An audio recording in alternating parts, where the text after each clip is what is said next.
This is Fulcrum, a Star Wars podcast. Your way of tapping into the Force from a galaxy far, far away. Hello there. Hello, what have we here?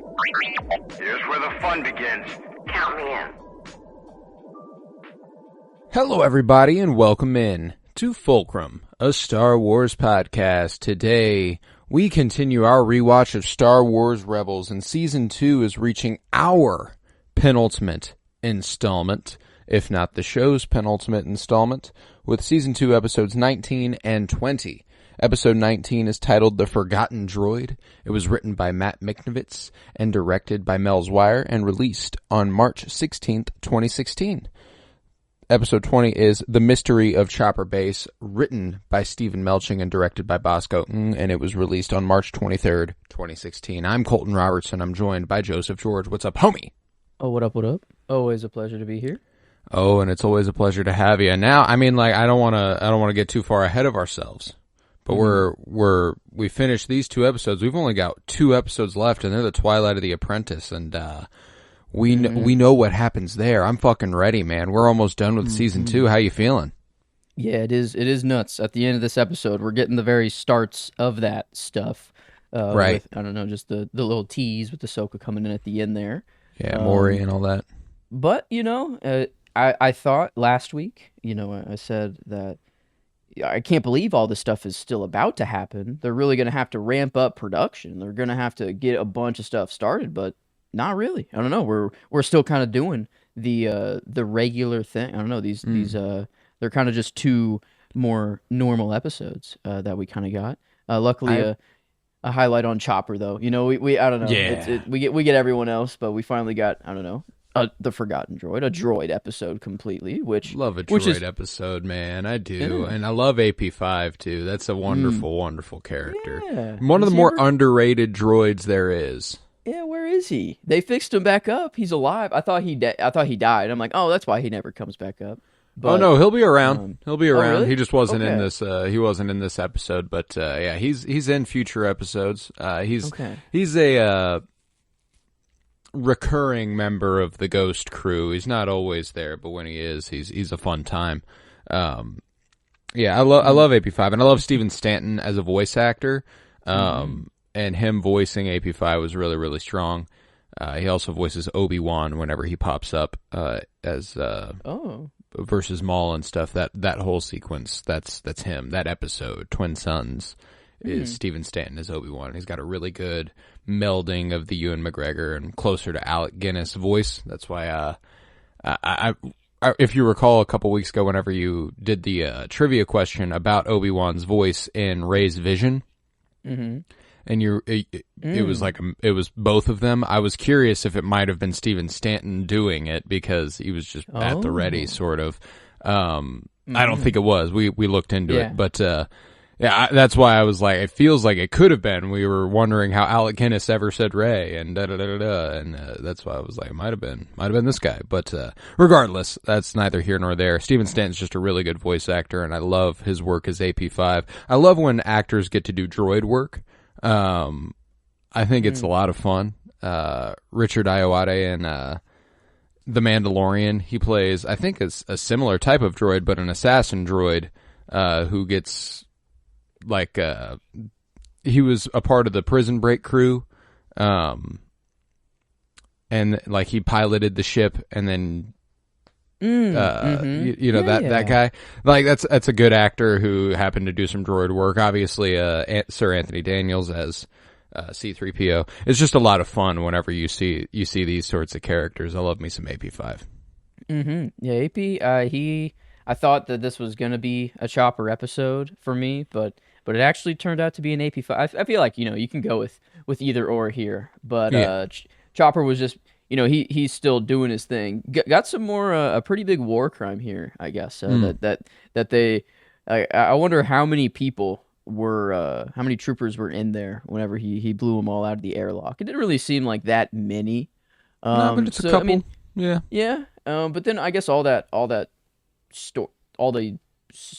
freight. I guess that's what it's called.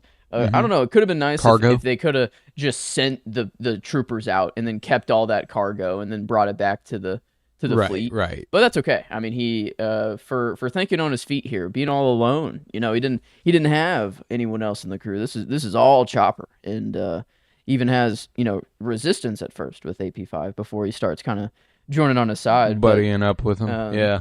But yeah, I don't know. It was nice to have the kind of callous storyline with Zeb, and how he's slowly turning over, and he's realizing, oh man, maybe the Empire isn't the right thing, huh? But just with the droid, I don't know. It kind of gives it a new dynamic where it's get a restraining bolt taken off, and all of a sudden you think the Empire's fascist. You know, like you're like, maybe this isn't what I like. Yeah, what's the modern day equivalent of a restraining bolt? Is it just a cell phone? Is it a... Yeah, I was going to say some sort of whatever echo chamber you're trapped in, possibly. But it's... You know, nothing so literal. Yeah, with droids, that's I guess what I was trying to get at, is that it is very literal. It is like it's against his programming, it's against his protocol, you know, and he's not allowed to whatever, But I love how Chopper's just like, well, you know, I mean, you can just do it if you want. I don't know, just like I wish we could actually hear his voices. But this was the episode where I think we got the most Chopper translated. I don't know, because he was just talking to the Ugnaught on the sail booth, and he was understanding every word and kind of repeating what he was saying, which was funny. And then AP5 had a lot of I don't know, going back and forth with Chopper, which was good. Like after they blow everyone out of the airlock, Chopper's like, you know, well, obviously I'm the captain, you know, right? And AP's like, well, no, you know, I'm clearly the pilot, and I need to be the captain. And Chopper just bro starts rolling. And I like that he says some stuff in the tune of a song sometimes, which is really really funny. And I just know that's Dave Filoni making fucking noises, which is hysterical. Like, they're legit. I think there is a point whenever he does that tune, the something like that, and he's actually saying something. It's not triumphant or anything, but he's fucking with AP5. It's hysterical. The I don't know, they use the last one, or the last one is the rotten egg or whatever, but just the first one to the bridge is the captain. That was. I feel like there was one more though. I don't know. I thought I took it down, but I didn't, because the other line is actually like the AP5 line.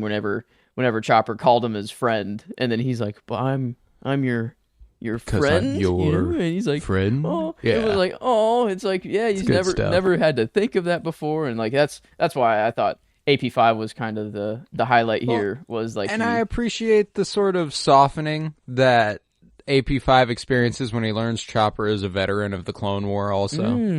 Like that whole dynamic whenever he's like, I was a part of the Ryloth, you know, the Ryloth mission as well, you know, like that whole thing, like their old war, but like the, you know, trading old war stories, and the way he's been ever since, demoted, and, you know, he's made less than, and Chopper's like, hey man, I'm more important than I've ever been. Like, let's see what we can do here. I love that idea, and I appreciate whenever we do get a spotlight on the droids, because it just reminds you that once you get the restraining bolt off, you know, they're a little bit more singular than you would think, and I appreciate that. Yeah, and they wipe their memories and such, and it's just like, I don't know. I feel like Chopper's just kind of like another R2, where there's no restraining bolt, there's no memory wipes ever done. This dude remembers everything, and he's like, I feel like he's like, the reason we hear him kind of talk in English, sort of, is because he's just, I don't know, like he's learning it just very kind of slowly, trying just to say it in his own way, which I like. But I love whenever he even like flashed up Hera, like to show, this is the one who saved me. You know, like this is the one who actually cares for me. Brave. And like, and like, oh, I thought, well, whenever he mentioned that he was on Ryloth, I thought that he was going to be like, oh, the Syndulla family or something. I don't know. Yeah, I guess like Chopper didn't say her name. But I wonder. No, she's a Twi'lek and stuff, so. Does that come back around where he was on Ryloth and I don't believe so. I think it's just it was a big war, big battle, you know, that sort of thing. But yeah, I guess I don't know why Hera would know a specific droid, a protocol droid, kind of during. Right. No, but it war, was so. funny the regret he has in his voice whenever he's like that's why I'm going with Steven Stanton whenever he's like I was a strategist droid for the Republic Army. Our attacks were only 70% effective. And he's kind of like, God, I hate thinking about how inefficient I was. I think that's so funny for a droid to look at it that way. I mean, it makes perfect sense that a droid would look at it that way. I think that's outstanding. But my favorite line is a part of my favorite scene whenever AP5 decides, he takes his stand. He chooses his side. And the Imperial is calling him useless. Without your restraining bolt, you're useless, and he goes, no, you are the one who is useless, and then Chopper attacks him and stuff. It's so much fun. I love the tag team here. I love the duo. They're a wonderful little friendship here, and I appreciate that Chopper's R2 finally has its C-3PO. Yes. Definitely one of the better additions they could have made to the Ghost crew. And all that Imperial information that he has too was very helpful. Yeah. They're like, hey, you're about to walk right into a trap there, guys. I don't know if you really want to make that jump. And here, I guess he gave him the locate. Like Bendu eventually pops up here on this planet, right? Like this is, this is a pretty crucial planet for AP5 just to be like, all right, here you guys go. Here's your new rebel base. And yeah, I don't know. I liked the whenever Chopper finally, the guy comes back in with a fucking gun, the human whatever, and he still can't, he can't defeat 2 droids, whatever. I don't know. I think it's just hilarious. Chopper beating up on him with the leg, but AP5, getting the finally to clap back at him, and get the I don't know, kind of. I bet that felt good for him. Fine, like that's the first time that dude has ever not done anything under protocol. Right. It's crazy. Like. Never. Sometimes when, I guess Callus, he's probably actually the same. I was going to say with a human, you don't really know. Like, I feel like they're not black and white, but honestly, in the Empire, they're kind of like a droid. I don't know. They don't really have their humanity, so it is actually kind of the same. But I don't know, it was just really nice to see the slow onion, the layers kind of come back off, but then, I know Chopper can just pick up whenever AP does get hit, by this guy, and then Chopper's like, "Oh, like okay, right. I was holding back before. No. Let me show you my final form." And dude jumps up in the air and starts just spinning his leg. And I wonder if it's because he sees the Inquisitors and he's like, "I want to do that." He's like, "I need a lightsaber or something where I can have a spinny blade and take someone out." Because I swear, the speed he was spinning that, this dude's like getting decapitated. I feel like in real life, whenever he hits him with the leg. I mean, he was moving. So I don't know. I thought that was a good way to get him out of there, and get him. But yeah, I don't know. I guess I did say that they weren't kind of moving fast, but we are at our new base. I guess by the second episode, or by the end, found of the our first new episode. home. Yeah, and what's the name of the planet? I'm already blanking on it. I can't remember the name of the planet. I know they call it Chopper Base. Okay, that's true. Yeah, I wonder if. Yeah, AP5 does say it. Or no, maybe he doesn't. Maybe he just gives them the coordinates and that's that. Yeah, because the Yaw system was the one that they were going to go to. Yeah, and it was like a trap. It was set up for them, basically. Yeah, no, this is where they eventually find Bendu, which is a huge dub for Kanan. He is the middle, that is what we have to look forward to there. I really appreciate the design of that planet, the structures we see, and the way they reflect the Bendu later on and stuff. Might have even seen the Bendu. I don't really know. I can't really keep track of which parts are actually him and which isn't. He's real mystical like that. But, the first episode was really strong. And the second episode was, another, I appreciate the lingering sense of dread, that you don't usually get a lot of in Star Wars. And specifically the animated kids shows, like the sense of like the thing lingering over Kanan's head and the way he's acting throughout this episode and the way that Hera and Ezra have to respond to it and try to deal with it because they know he's right to be on edge, you know? Mm-hmm. At least Hera does. Ezra has a tougher time with that. But that's why, like, I was tempted to go with Freddie Prinze Jr. as my performance because you can feel all the pent-up energy he has within the character has within him. And I think Freddie Prinze does a really, really good job at that. But Hera is definitely the star of the second episode here. Mm-hmm. Yeah, it is. I don't know. It is just sad every time she brings it back up. Of like, yeah, we're gonna have to get used to not having them around, or like she's slowly trying to drop Kanan the hint of like, hey, can you just like comfort me, please? You know, like I don't anything, you know, and like Sabine he's more, being like, you need to talk to her. Yeah. Why? What do you mean? She's behind the mission. She told me that she approves. So like, what's wrong? Yeah. And then to put it like, and the way Sabine puts it, you know, yeah, she's behind your mission, but you're still leaving, and you're taking your guys' son with you. Like it's like, yeah, that is the way to look at it, huh? I wonder if that's a Jedi. If they're just kind of because the Order just does it so normally. And just kind of takes babies away from their families. If Kanan just kind of sees it as like, I think this is part of the Jedi detachment sort of training. You know, like I think it does. It works in multiple ways. Where like more than most beings, they are unselfish and they're compassionate and they're caring. But being a Jedi doesn't build up inherently a great deal of emotional intelligence. You know, like you have to work, I think you do still have to work at that on your own, or you are naturally gifted in it, you know, like that's one of the, just like everyday people, you know, like, and it just so happens that Kanan's one of the ones that doesn't have a great deal of emotional intelligence, even though he is really compassionate, you know, and the fact that he's not preventing himself, obviously, from getting closer to Hera, but, you know, there is something that keeps him from committing to this in a romantic capacity. You know, it's funny, they're married without having loved, really. You know, I mean, obviously they love, but there's a different, it's not fiery and passionate. There's no honeymoon. There's no any of that. They're just married, you know? And not to say that's an inherently negative thing by any stretch, but it's tamer, you know, and that's kind of what they've got. They have a family and they travel together and all that stuff, but they're always busy and they're always working and da-da-da-da-da. And I think that it prevents Kanan from having to analyze their relationship in a capacity where he would need to approach it like this at any given point.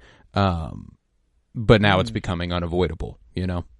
Yeah, I wonder, I mean, it'd be nice if the Jedi could just somehow not have this detachment or teach, I don't know, teach in a way just to where it's still important, but it can just get in, I don't know. I think the reason they get rid of it is just it can cloud your cloud your judgment, you know. It gets in the way of what is morally right sometimes, but I don't know. I want, like, it feels like they're going for the greater good argument there, but like if everyone is doing the greatest thing for the people that they just particularly care about, then isn't it still the greater good for everybody? I don't know. Well, and then let me a stretch further too, you know, if the Jedi didn't teach that, I mean, they don't teach that emotions are wrong by any stretch of the imagination.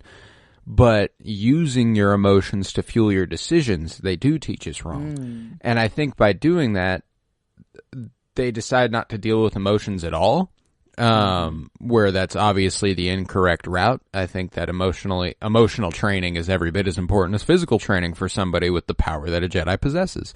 And now I might be speaking out of turn. I feel like maybe they do have something like that. You know, I don't think that that's ludicrous to say that. It's actually kind of ridiculous that they wouldn't, which is why I'm thinking they almost certainly had to.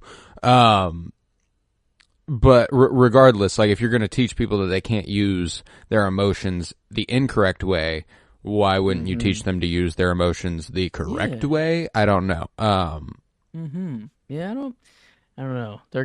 It's an old order, you know. It's been around for a long time, and I think they've just been kind of coasting off their their founding rules, whatever. But I don't know. It's always been the one thing that's been.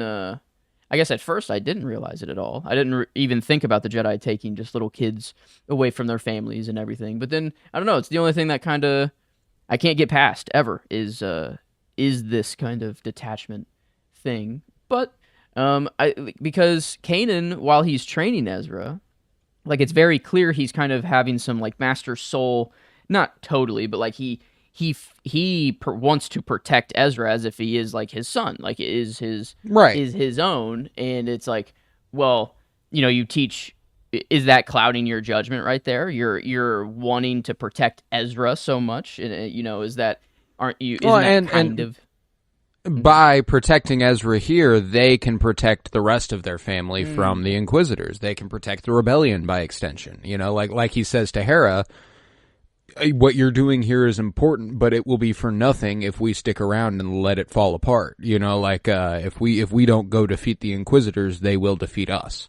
So his cracking down on Ezra is not just to protect Ezra, it's to protect the rest of his family and by extension the rebellion. And I think it's really noble, but it's a lot of pressure, and you can tell that he is stressed like a motherfucker in this episode, whenever he snaps at Hera a little bit and he's sarcastic and he's like, I am smiling, like that whole thing. Like that's not a good look on Kanan. It's funny, but it's not a good look. Yeah, never turn your back on an enemy. And right. Yeah. Like, damn, man, let's, I know. Yeah, since when are you my enemy? That sort of vibe. Like that's a proper response. And the whole, like, you always change the subject right when I'm starting to win an argument. Like, that whole thing. I think it's cool that, these characters can have such human moments in such inhuman circumstance, getting chased by giant spiders and webbed to the ceiling, and Rex being like, I met the neighbors, I don't care for them. I love that. Chilling in a leg cage, like bro's like, I've been through it, okay? Like, he's not even fucking panicking or anything. He's like, hey, nope. Can I get some help? Hey, I'm over here, by the way. Yeah. Finally, you guys fucking in a fucking nightmare scenario. Like, bro, I'm like, did this motherfucker plant eggs in me? Like, I've watched Alien one too many times. Like, what? Almost certainly an influence on this little structure here. Yuck. Yuck. Yeah, there's Zeb was the only one who kind of had like the ick for them. Yeah. Like, I feel like everyone else was just kind of like, well, it's a threat. Multi-leggers. Yeah, but Zeb, he wasn't having any of it. And I thought, I don't know, whenever they first got to the base, Zeb just like takes off and goes up on a cliff and just sets up some crates, playing some music, Bro, just watching the sunset. I finally get to chill the fuck out. Hold up. I know. I gotta wonder. I mean, it seems that the dude was just blazing it up there, spiced out. Because I wonder, why have to go all the way over there? Why have to be so away from? Maybe he just wanted some peace and quiet. It could be as simple as that. But I swear, the first shot that they showed of his face was like his eyes were a little, I don't know, were a little just hazy, just a tad, just a tad. No, just hanging down a little bit. That's a fun headcanon. And it makes he feels more like a brewski beer guy to me. That's fair. He went out there and cracked open a couple cold ones. After a long, I don't know how many weeks worth of work. Yeah. They haven't had a chance to chill. But I appreciate it. That was my favorite scene of the episode when Ezra approached him, because it's one of the only slow moments besides the very end of this episode. And you don't get to see Ezra and Zeb on these terms very often. They're always at each other's throats, but this is what makes them really siblings. It's what makes them feel like brothers, is that they're not always at each other's throats, even though they are at each other's throats often. Sometimes there's peace when they realize it's pointless to fight. Right now, I need solace from everything else. You're finding solace from everything else. Let's bond over this for a couple moments. I think that it's a really sweet brotherly moment between Zeb and Ezra. And that shot of them watching the sunset, and when you come back, we'll have defeated the Empire, and we'll trade war stories and all that. Like, it's good stuff. Yeah, that's Zeb and Ezra, they had their kind of goodbye-ish moment, there, and it's very nice. And I wonder, I don't know if we do get kind of a moment like this with kind of if he has one with Sabine. I don't know. I'm trying to think. I don't. It's not hitting me, at least. I don't know. But it was nice to kind of get these, I don't know, just every character checking in with each person and like get Right. just Zeb's cool with it. I feel like he's hiding, that like they're about to leave and he's trying to act cool and be like, yeah, no, they're leaving. You'll be back, but it's all going to be great. And, whatever, yeah, I but... think there's a certain confidence you have to have. Like, you can't be like, well, this might be the last time I see you. Like, that's not a good way to send them off. true. Like, they can acknowledge that they're about to go off and die, potentially. The ones that are staying behind can't, like they have to have hope that they'll come back. Man, yeah, that's just because they don't. I mean, I guess they know, right? Do they know that they're specifically going out to try to just get the Inquisitors? Like that's like because Hera's like at the very sometimes, least, like, Hera does. Yeah. yeah, because it's. I mean, they said earlier, Hera said like it's sometimes Zeb better does not too. to know. But Zeb does too because he says, "Going off to find the old red blades, eh?" that's right. So yeah, they are all well aware what Kanan and Ezra intend to do, which is. I mean, that's even better than just Hera knowing. They've been transparent with the team. They know what they know. They care about them, and they kind of made it clear. Like, yeah, so this is what we're doing. Love you guys. Kind of wink, wink, nudge, nudge. We might die, etc., etc. But them walking in that cave whenever they're trying to find Rex and. Kanan's like, we need to split up. Ezra, go with them, and come with me, blah blah blah. And Hera's like, no. Kanan and Ezra, you go together. We'll stick together. Our crew we got here. And then she kind of gave Kanan a look, but then she just we have to get used to not having them around. And then just seeing Sabine and Zeb's reaction there too. They were like, man. Oh, you're right. And it's like, God. it's like. It's not a. I don't know. We know they. I don't know. That goes back to the whole the first time you're watching this, and at least the first time I watched this, knowing the rebellion doesn't have Jedi beyond Luke Skywalker. You know what I'm saying? Like that sort of sentiment. Whenever they reiterate, they will not be around for the actual battle. Like it does hit you pretty hard because you're like, oh God, yeah, they're not. Are they gonna fucking die? What's gonna happen? And that's that's really impressive. It's really impressive for a children's show to have that sort of lingering dread every once in a while. I'm concerned that one of these two characters could die at any point. We do not know when they are no longer around, but we know they will eventually no longer be around, that's an intense sort of lingering over the head there. I really appreciate that. Now there's always the people who if a Star Wars project is coming out, it needs to be biblically accurate, there can't be anything that is changing the history, blah blah blah. But it's like I guess the Rebels is pretty faithful. I mean, it is, Filoni, and I mean they know what they're doing. Expand things more than I think anything ever had before it. Like the training sabers, like that Ezra and Kanan, like I don't know, it kind of like a different mode they had them in. It seemed like where it didn't like actually cut through the hole and stuff like that. I feel like I don't know, was that ever?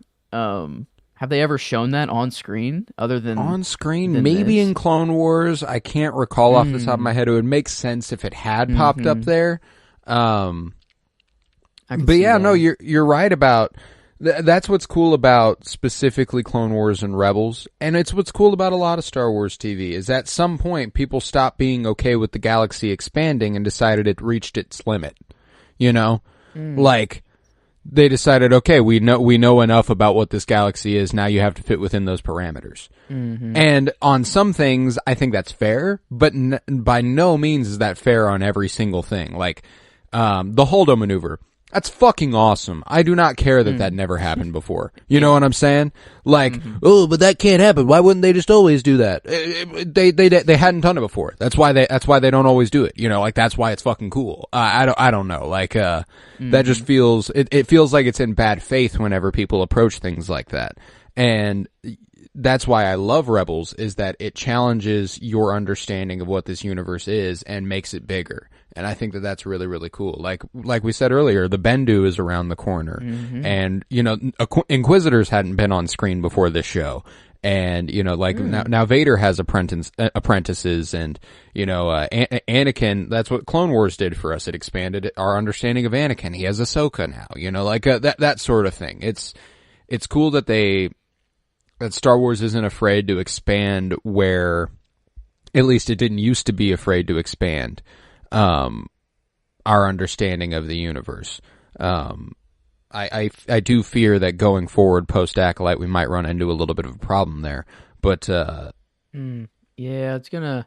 I don't know. It seems they don't care about the story anymore. It is just, well, if the story's good, that's all right, but we're just worried about if it's gonna make money. Right. We just need the most views and stuff possible. Well, and that's what pisses me off about the Disney Plus model. Nothing's gonna make you more money than anything else, bro. It's not. I don't know. At this point, you cannot be counting on things to be bringing in more subscriptions than The Mandalorian.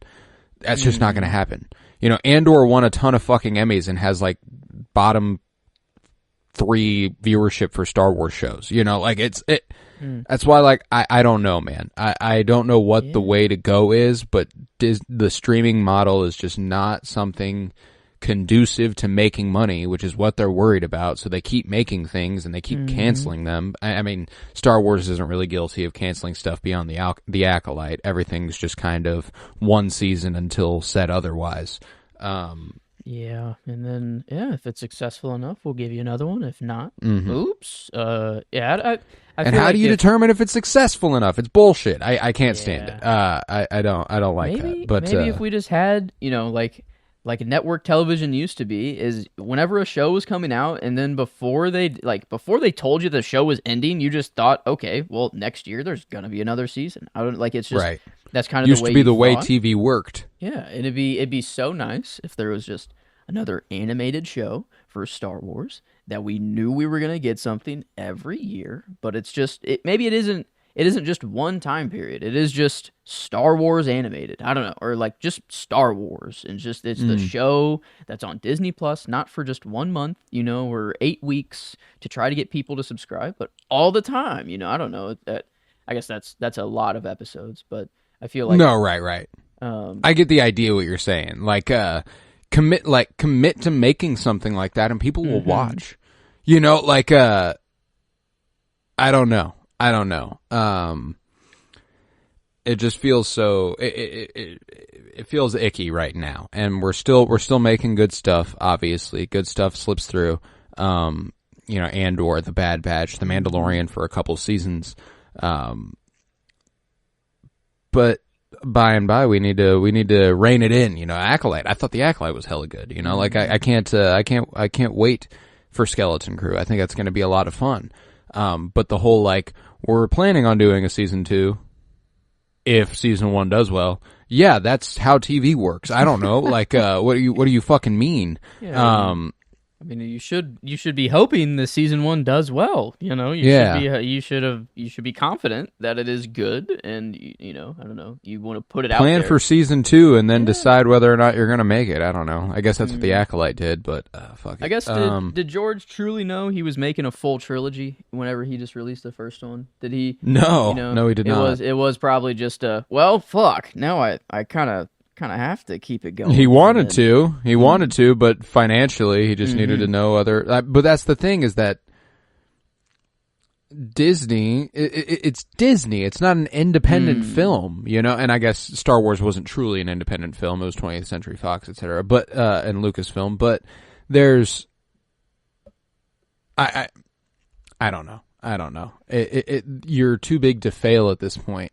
And if what your failure is viewership on a Disney Plus platform where you're charging a monthly subscription for people to watch, I don't know what you're too big to fail, and you're also too big to grow.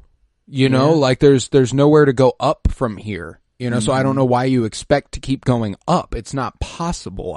Maybe it is possible, but I I don't see it that way, and I don't think you can be planning for that. I mean, it is business, etc. But fuck it. We are in a very weird time where franchises just haven't lasted this long ever. There weren't franchises, I guess, I mean, there was comic books, and I guess there were franchises there, and people, I don't know, would go to there. But like, yeah, it is. We're living through the first Hollywood franchises, and they can't give up on them. You know, I think that's it's like we must keep them going. It's just we have the technology. And I think something that they lose sight of is that the reason a lot of them are successful is because of scarcity.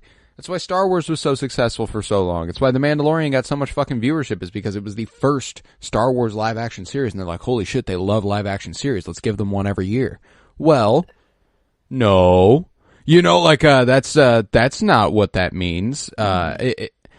It's just, they want the money and they don't know how to get it. And I think that's but I don't know. Return to Rebels. Rebels season, or Rebels Part 2. Rebels. Just Rebels Season 5. Just maybe not even the same crew. Just like, we're fucking 6,000 years in the future. You know, we're sure, it's your galaxy, but who the fuck knows what's going on? Yeah, who the fuck knows? I like that. Like that. But yeah, these were a couple good episodes. Sorry to go off on the whole modern Star Wars tangent, but it feels important. We are a couple weeks away from Skeleton Crew, and I am very excited. And I hope that Lucasfilm has as much faith in it as I do. You know, that's just kind of where I'm at. But we got one more week of guaranteed good Star Wars TV that we know. You know, we know Rebel Season 2 will end very well. But I think we won't be, you know, it's not going to be going down a deep hill. Skeleton Crew's going to be good. I mean, Skeleton Crew at the very minimum is going to be a great time. Like the trailer is so much fun, and the characters are zany, and it looks like I love Jude Law, you know. So like there's just all sorts of stuff that I'm excited about. I think it's going to be fun. At the very least, I'm expecting an Agatha all along level of enjoyment week to week. You know what I'm saying? You know, I don't expect the Penguin. I don't expect it to be that good, but I expect it to be fun. And if it's not fun, fuck it. You know, I'll sure have fun. That's real bad. People are gonna hate on it for sure, no matter what. Yeah, so I'm gonna have a lot of fun. That's just how it is now. Well, it's like a double-edged sword. It's like I like to see that these people just remain in their just crazy whatever. I don't know how they get there in the first place, but at the same time, it's like, damn, I'd really like to just have a nice Star Wars community where we're all just like, hey, you know, if it's bad, it's whatever. But we're getting, I don't know, we're still getting Star Wars content in the first place, and I feel like it's, I don't know, I can never complain, really. There's a lot of money going into all of these shows, and I mean, not a single one of them has truly been actual like dog shit. There hasn't been anything Star Wars that is actually like, oh, this does damage to the franchise. Yeah, it's like, so at the end of the day, you know, I think we can't get much worse. You know, it's like maybe we have they wanted just to just get us to the bottom level of Star Wars fandom so that we can only rise up from, I don't know. Right. They needed to destroy the franchise in order to kind of have a soft restart. I don't know. But no, I'm ready for some new Star Wars. It is always nice to have the new stuff in the mix, but no, I'm at least guaranteed for next week. We know we're in for a good ride. Oh, I'm very ready. But are you ready for some trivia time, my friend? Lots of talk about money, and that's actually what mine is about again. But not in-universe money. This is our universe money. The American dollar bill. And I was wanting to know, you probably know this, maybe, I guess. It was actually news to me. But the Star Wars movie with the largest budget that was spent to make the movie, and B, extra points, if you can get within 10 million of this budget, then an extra bonus point awarded to you. All So, yeah, right. just the biggest budget, and they're kind of different. There's some different numbers around, but at least this movie is the one that every kind of list says yes, they spent the most money on this movie, and the number is kind of up in the air. That's why it's kind of a complete extra point. I gotta guess it's The Rise of Skywalker. I gotta guess it's The Rise of Skywalker. Just modernity plays into it there. It has to be a Disney era Star Wars movie. You know, George Lucas obviously went nuts with his movies, and he went way over budget, but he usually came out of his own pocket, which has a ceiling. So Disney feels like it has to be the case. I know Solo went through a lot of production troubles, but generally that's not as grand a film as some of the sequel trilogy movies. If The Last Jedi shoot hadn't been so efficient, I would have picked that one, but Rian Johnson knows how to shoot a fucking film. So yeah, I'm going Rise of Skywalker. Okay. Well, I guess the list that I see, that is what I expected. That is what if I were to guess, my process of elimination would lead me there. But The Force Awakens. That was my next guess. Yeah, and it is the first of the sequels, which surprised me. I thought it would only rise. I thought it would only get more and more as the movie went on. But I guess that's wild. Because if I recall correctly, The Rise of Skywalker is a wildly expensive movie. It is. Yes, right here. I guess I'll give you Rise of Skywalker. $416 million is what they spent on there. And so this includes marketing and everything. Oh, I guess maybe because no movie costs that much to just make.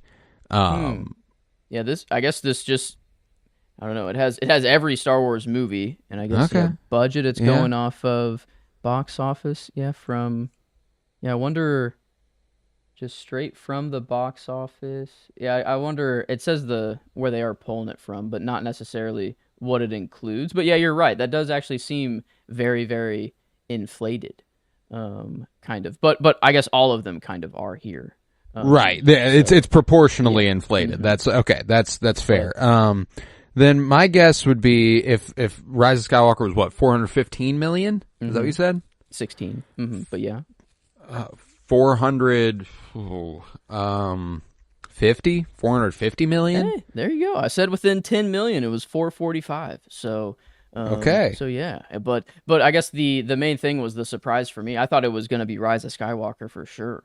But then it was, I don't know, I thought maybe a wild card with Rogue One or so, no way one of the side movies just ended up being the most expensive. But yeah, I guess the Force Awakens there. I wonder without marketing if it actually changes the answer. And I wonder if it is Rise of Skywalker. But I'm trying to find a list of that. But I guess all of them, I saw the Force Awakens was the most expensive one. But let's see. Interesting. All right, I love that. But we were talking a lot about Star Wars TV, so I've got a Star Wars TV related question.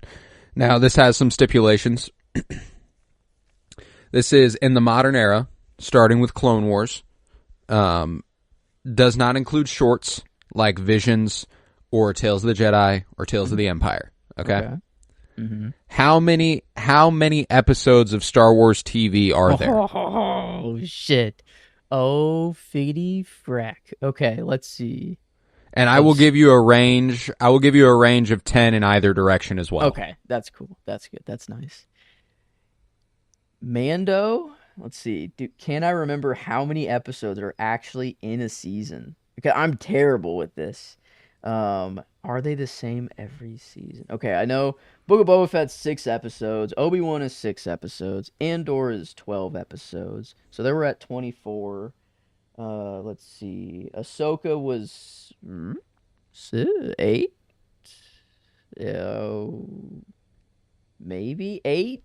Oh, I don't actually know with Ahsoka. We'll maybe say 8. Okay, let's see. Okay, I guess I really need to do Clone Wars and Rebels first, though. Those are the right. That's the bulk there. So let's see, Clone Wars. Shit. Yeah, this one's tough. They have very different numbered seasons too. Ooh, yeah. does have a lot of episodes in there. I'm gonna guess that Clone Wars is around 100. Okay, and then Rebels. I guess we are covering it. I should know this. Last season about 20 each there, so about 80 Rebels or 180. And then Mando, bunch of other. Yeah, okay. I think I'm gonna go around 216. 216. That's your final answer. Yeah, I'm not too confident in it, but it's what I'm gonna go with, I guess. All right, I'm gonna spoil that. Clone Wars, you were a bit short on. 133 episodes of Clone Wars, 77 episodes of Rebels. Okay. So that's 210 right there. I'm undershooting this by a lot here. Yeah, there are 360 episodes of Star Wars television. 360. Because Andor has 12. The Mandalorian has 24. Okay. Yeah. Ahsoka has 8. Boba Fett has 7. Oh, Obi-Wan Kenobi has 6. The Bad Batch dude, no. has 47 episodes. Oh man. Yeah. And then one you never watched, so it makes sense. Resistance has another 38. Oh, okay. Yeah, I guess I wouldn't have gotten those. But man, how did I forget the Bad Batch? I'm pissed off that I forgot about them. Yep. Yeah. And man, yeah, that would have definitely boosted my number up. Boosted you about. It probably would have gotten you close to 300 then. But yeah, like it was way more than I thought too, which is why I'm like, which is why I asked. I did not expect you to get that right by any stretch, but that's why I gave you a range too, and it was a little bit of a narrow range anyway. But yeah, 360 episodes of Star Wars television heading into Skeleton Crew by my calculations. I believe I'm correct. Man, yeah, that's 5 more episodes, and then we will have a episode for every day of the year. A year's worth. Yeah, and so it'll happen. I don't know. We'll see it happen here in Skeleton Crew on episode That's wild. 5. That is wild. Yeah, we'll see it live. We're living through. We will get there. We will get there. Yeah, hell yeah. 365. Yeah, that's the good shit. That's the good shit right there. But yeah, I think with that we can conclude this episode of Fulcrum, a Star Wars podcast, and we'll be back next week to conclude our coverage of Season 2 of Rebels, and we'll be back in 2 weeks to begin our coverage of Skeleton Crew. I'm so very, very excited. We've got a lot to look forward to here. And you should be here, and you should be on the Penny Bloom Dispatch. If you follow us on TikTok and Twitter, Twitter's at Penny Bloom Pod, TikTok is at Penny Bloom Dispatch. You'll get plenty of updates on what we're doing. You'll get plenty of extra content. It's a lot of fun. You should check us out there. You can leave a 5-star rate and review and download wherever you might be listening. I would appreciate it greatly. And yeah, I think that's that on that. Come back next week. We got a lot to look forward to. I'm Colton Robertson. I was joined by Joseph George. Thank you very much, homie. Oh, thank you for having me. It's always a pleasure to be here. Oh, and it's always a pleasure to have you. And remember, for light and life.